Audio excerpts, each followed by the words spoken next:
नमस्कार साथियों, Suryanagari unique law classes के यूट्यूब चैनल पर मैं उर्मिला राठी आपका हार्दिक स्वागत और अभिनंदन करती हूँ।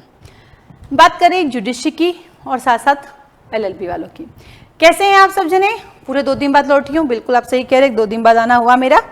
उसका रीज़न है क्योंकि पहले ये था ना कि हमें रोज आना है, लेकिन ये है कि आप में से कई लोग जो है मेरे स्टेटस को फॉलो करते हैं। तो जैसा कि आपने मेरे स्टेटस से देखा होगा कि मैं अपने मम्मी पापा को लेके 12 महीने की स्नान करती हूँ। जो गंगा जी होते ना हरिद्वार जो है, वहाँ पे 12 मंथ है ना, 12 मासी कहते हैं, तो उसकी स्नान करने जाते हैं हम लोग ना। तो हर 2 महीने बाद हम जाते पूर्णिमा और एकम को। तो वहाँ चली गई थी, तो एक वीडियो एडवांस बना के गई जो मैंने आपको दे दिया। तो मैंने कहा ना अभी रिदम चलेगा, अभी टूटेगा नहीं, अभी रोज आपको डिफरेंसेस मिलते रहेंगे मिलते रहेंगे मिलते रहेंगे। अभी सीआरपीसी के डिफरेंसेस खत्म नहीं हुए, अभी सीआरपीसी के डिफरेंसेस बाकी है। वारंट ट्रायल, समन ट्रायल क्या है, अपील रेफरेंस रिवीजन क्या है ना। तो पीछे मुझे जाना पड़ा, तो मैं लौट के आ गई हूँ। अभी इन दिनों आप लोग बहुत डरे हुए होंगे ना, आपको लगता है कब वैकेंसी आएगी, मैं कर पाऊंगा कि नहीं, मैं कर सकती हूँ या नहीं, मुझे कब करना चाहिए। ये एक सवाल हमेशा आपकी जहन में रहता है। जब आपने ठान लिया आपको जज बनना है तो फिर बनना है, मैं कर सकती हूँ या नहीं, मुझे करना चाहिए नहीं, ये नहीं आना चाहिए। मुझे करना है, मैं करती हूँ, मैं अपना 100% देती हूँ, बाकी जो होना है वो बाद में देखेंगे, फिलहाल मुझे करना है और मैं करके रहूँगी। ये टारगेट बनाइए, अपना टाइम टेबल बनाइए। उस टाइम टेबल पे अपने उठने से लेके सोने तक, खाना पीना, पावर नैप और अपनी नींद का लेके, अपने काम अगर वर्किंग है तो उसको लेते हुए एक टाइम टेबल बनाइए। घंटे मत डिसाइड कीजिए, टारगेट डिसाइड कीजिए, बट पढ़ना ये रूटीन डिसाइड कीजिए। पढ़ना आपको डेली है, ये आपको डिसाइड करके करेंगे तब कर सकते हैं। ऐसा नहीं है 5 घंटे पढ़ोगे तो सेलेक्ट होंगे ना 18 घंटे पढ़ोगे तो नहीं। आप जितना भी पढ़ो ऑनेस्टी से पढ़ो, 100% पढ़ो, सिलेक्शन हो जाएगा। चाहे दिन में 2 घंटे पढ़ रहे हो या 18 घंटे पढ़ रहे हो, शर्त है ऑनेस्टी होनी चाहिए। 18 घंटे में भी आप मोबाइल चला रहे हो और 2 घंटे में आपने सब कुछ छोड़ छाड़ के सिर्फ पढ़ रहे हो, इक्वल है। तो जब भी पढ़ने बैठो तो कोशिश करें अपने मोबाइल को दरवाजे के बाहर टपकेंगे। मैम आपका यूट्यूब कैसे देखेंगे? मत देखो, मत देखो। कभी सुना मेरे मुंह से कृपया मेरा यूट्यूब चैनल देखें? कभी कहा मैंने लाइक शेयर सब्सक्राइब करें? कभी नहीं कहा मैंने। और फिर भी आप लोगों का इतना सहयोग है कि आज मेरे पास 1,13,000 सब्सक्राइबर है, सिर्फ आप लोगों की वजह से। एक सिंपल बोर्ड के साथ काम करती थी, बट अब आप लोगों के सहयोग से मैंने ये वाला भी ले लिया है। बट मैंने कभी भी नहीं कहा, क्योंकि मैं खुद एक हिंदी मीडियम से हुआ करती हूँ, तो मैंने कभी यूट्यूब देखा ही नहीं, खुद से पढ़ती गई करती गई। हाँ, ये यूट्यूब आपके लिए एक सोर्स है मोटिवेशन के लिए। ये यूट्यूब एक सोर्स है किसी टॉपिक को जो नहीं समझे उसको समझने के लिए। द एंड ऑफ खुद को ही पढ़ना होता है। कोचिंग सेंटर एक सोर्स है आपको सपोर्ट करने के लिए। मेहनत आपको ही करनी है, क्योंकि आफ्टर सिलेक्शन तो वैसे भी आप यही कहते हो, सिर्फ हमने मेहनत की, सिर्फ हमने मेहनत की और सिर्फ हमने। और मैं आपके बिफोर सिलेक्शन भी यही कहती हूँ, सिर्फ आपको मेहनत करनी है, सिर्फ आपको मेहनत करनी है, सिर्फ आपको ही मेहनत करनी है, क्योंकि हम सिर्फ आपको उस मेहनत की तरफ ले जाने में सहयोग कर सकते हैं। आपकी रूटीन बनाने में हम आपको सहयोग कर सकते हैं। आपको जब डीमोटिवेट होते हैं उसमें मोटिवेट करने में हम आपको सहयोग कर सकते हैं। पढ़ना सिर्फ आपको ही है, आपको ही और आपको ही। और सही कहते हो आप सेल्फ स्टडी की, क्योंकि आपके साथ बैठ के आपका टीचर सेल्फ स्टडी आपके साथ नहीं करेगा, वो पढ़ना आप ही को है। चाहे अकेले में पढ़ो, चाहे लाइब्रेरी में पढ़ो, चाहे वॉक करते हुए पढ़ो, चाहे बैठ के पढ़ो, चाहे लेट के पढ़ो, चाहे लिख कर पढ़ो, चाहे बोल कर पढ़ो, सब आपको ही करना है। क्योंकि आफ्टर सिलेक्शन आप यही कहते हैं हमने ही किया है, मैं बिफोर सिलेक्शन कहती हूँ आपको ही करना है। आप कर सकते हैं, बस अपने आप पे भरोसा रखना है। जो भरोसा आप आफ्टर सिलेक्शन बताते हो हमने ये किया, वो भरोसा आपको अभी से अपने साथ लेके जाना है। आपको बिल्कुल निराश नहीं होना है कि मेरे इस बार सिलेक्शन नहीं हुआ, मेरा क्या होगा, मेरा होगा भी कि नहीं होगा। मैंने ऐसे ऐसे स्टूडेंट देखे हैं जिन्होंने एक टारगेट लिया, मुझे दिल्ली निकालना है, मुझे हरियाणा निकालना है। जब नहीं निकला तो उन्होंने एक छोटा टारगेट बनाया कि नहीं यार, ऐसे तो मैं सब जगह जाऊंगी तो फंस जाऊंगी।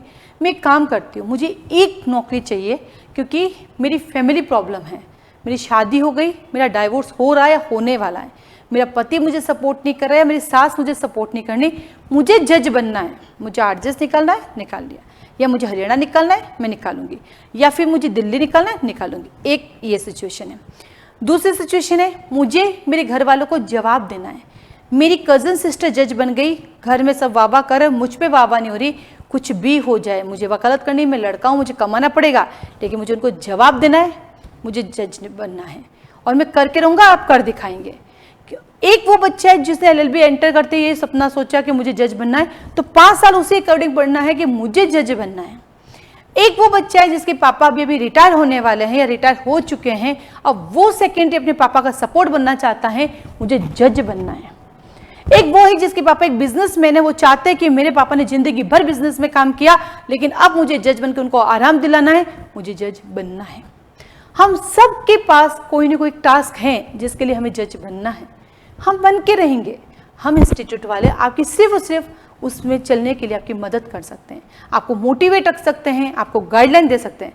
पढ़ना आपको और आप पढ़ सकते हैं, करना आपको और आप कर सकते हैं, और आपको करना ही पड़ेगा। You have to, you haven't other option. तो आप कर लेंगे, आप कर लेंगे, बस यही आपको सोचना है। चलिए आगे चलते हैं सीआरपीसी की तरफ। तो हम थे सीआरपीसी के डिफरेंसेस 1973। जब सीआरपीसी 1973 की बात करते हैं तो हमने बहुत सारे डिफरेंसेस पढ़े। आज हम पढ़ेंगे आपके सीआरपीसी के रेफरेंस, अपील एंड रिवीजन। आपको पता है सीआरपीसी के अंदर रिव्यू नहीं होता है, लिखो सीआरपीसी में रिव्यू नहीं होता है, क्रिमिनल मैटर में रिव्यू नहीं होता है। इसके पीछे क्या ऑब्जेक्ट है कि क्रिमिनल में रिव्यू नहीं होता है? ये आपका इंटरव्यू का सवाल है जो ढूंढ के चैट बॉक्स में लिखिएगा, ठीक है। चलिए, जब सीआरपीसी के रेफरेंस की बात करते हैं 395, अपील की बात करते हैं 372, रिवीजन की बात करते हैं 397, ठीक है। निर्देश, अपील एंड पुनरीक्षण। एग्जाम में क्वेश्चन आता है, सिंपल आता है, सिंपल सा आता है, what is the difference between this this this, तो आपको डायरेक्ट लिखना होता है क्योंकि 3 मार्क्स का ही होता है। बड़े में आता है तो आपको अपील के बारे में बताना है, रेफरेंस के बारे में बताना है, रिव्यू के बारे में बताना है। इससे बड़ा आएगा नहीं, 2 ही आता है, या तो 5 मार्क्स का या 3 मार्क्स का, और इससे भी बड़ा आता है तो फिर देखना उसमें कुछ और भी होगा, अपील, रेफरेंस, रिवीजन, डिफरेंसेस और कुछ और केस लॉज भी लिखो, वो सब भी आ जाएगा। फर्स्ट, अब रेफरेंस कहाँ होता है? हाई कोर्ट में, सीआरपीसी की बात कर रही हूँ। अपील कहाँ होती है? सुपीरियर कोर्ट, जो कोर्ट डिसीजन देता है उसका सुपीरियर। रिवीजन कहाँ होता है? हाई कोर्ट और सेशन कोर्ट, दोनों में। रेफरेंस किन मैटर्स में होता है? नहीं, दूसरा रेफरेंस कौन कर सकता है? Subordinate court. रेफरेंस किन, पहले आता कौन सुनेगा, कौन सुनेगा, ठीक है, कौन कर सकता है, कौन कर सकता है, सबऑर्डिनेट कोर्ट करती है। अपील विक्टिम करता है, और विक्टिम के अंदर कौन आ जाएगा आपके पास? कंप्लेनेंट भी हो सकता है, अक्यूज्ड भी हो सकता है, गवर्नमेंट भी हो सकती है, कोई भी हो सकता है। Victim is the victim. और कौन हो सकता है? अक्यूज्ड भी कर सकता है। विक्टिम वर्ड में आपकी स्टेट गवर्नमेंट आ जाती है। रिवीजन कौन कर सकता है? विक्टिम कर सकता है। एंड सुओमोटो, सुओमोटो भी हो सकती है, याद रखना। रेफरेंस कभी भी सुओमोटो नहीं होता, अपील कभी भी सुओमोटो नहीं होती, बट आपका जो रिवीजन है वो सुओमोटो भी हो सकता है, ठीक है। तो नंबर 1 कौन सुनेगा, नंबर 2 कौन करेगा, number 3 in which matter, in which matter, कौन से मैटर में होती है? क्या कहा? इन विच मैटर, कौन से मैटर में होती है? तो आप कहेंगे रेफरेंस जो है एक्ट, रेगुलेशन, ऑर्डिनेंस के प्रोविजन से रिलेटेड। क्या कहा? वो जो प्रोविजन है उसके वैलिडिटी को लेकर, कि कहीं मैंने अगर उसको डिसीजन दिया तो वो इनवैलिड या इनऑपरेटिव ना हो जाए, तो किससे रिलेटेड होती है? एक्ट, ऑर्डिनेंस, रेगुलेशन या उसके किसी प्रोविजन की वैलिडिटी को लेकर। अपील किसके लिए होती है?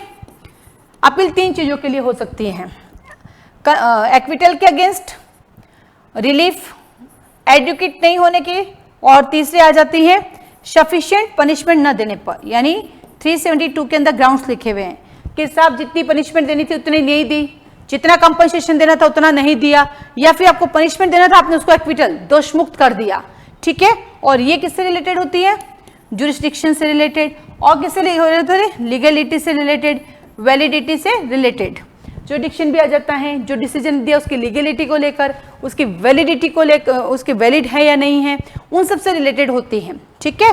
तो ये आपके पास रिवीजन आ गया, ये आपके पास अपील आ गया। तो मोटे मोटे कौन सुन सकता है, कौन कर सकता है, और किन मैटर्स में कर सकता है, ये है मेन अंतर। उसके अलावा तो आपको बहुत सारे अंतर मिलेंगे। जब आप कॉलेज में एग्जाम दे रहे हो तो कोई लिमिट ही नहीं होती है। आप लिखेंगे कि साहब रेफरेंस सिर्फ हाई कोर्ट में होता है, सिर्फ फर्स्ट होता है, जबकि अपील फर्स्ट और सेकंड दोनों हो सकती है। रिवीजन में ऐसा कोई ऑप्शन नहीं होता, फर्स्ट सेकंड एक ही होता है ना। फिर आप कहेंगे कि रेफरेंस कभी सेशन कोर्ट में नहीं होता है, अपील जो है फर्स्ट जो है सेशन कोर्ट में होता है, सेकंड हाई कोर्ट में होता है, फर्स्ट हाई कोर्ट में होती है, सेकंड सेशन कोर्ट में सुप्रीम कोर्ट में होती है। आप कहेंगे रेफरेंस कभी भी सुप्रीम कोर्ट में नहीं होता है, रिवीजन कभी भी सुप्रीम कोर्ट में नहीं होता, लेकिन अपील सुप्रीम कोर्ट में हो सकती है।